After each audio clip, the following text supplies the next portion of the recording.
குப்புற விழுந்து அவருக்கு ரொம்ப மனசு வேதனையாயிருது.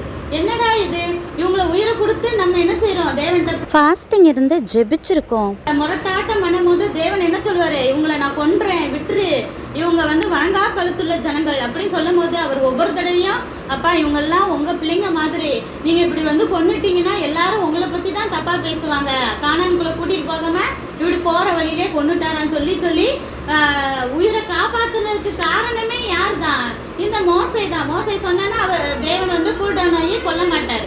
இப்படி காப்பாத்தினவரை இப்ப என்ன பேசுறாங்க, நீங்க ரொம்ப ஓவரா பண்றீங்க அப்படின்னு சொல்லிட்டு திட்டுறாங்க.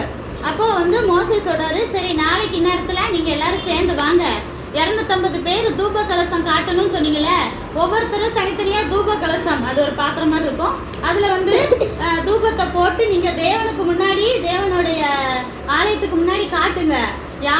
யார் உண்மையா தேவன் தேர்ந்தெடுத்தாரு, தேவன் முன்னாடி தலைமையா இருக்கணும் சொல்லியிருக்காரு அப்படிங்கிறத நாளைக்கு பார்ப்போம் அப்படின்னு சொல்றாங்க. சரியா? அப்போ நான் எல்லாரும் கூட்டம் கலைஞ்சு போயிடுச்சு, நாளைக்கு நாங்க ப்ரூஃப் பண்றோம் அப்படின்னு சொல்லிட்டு போயிட்டாங்க எல்லாரும்.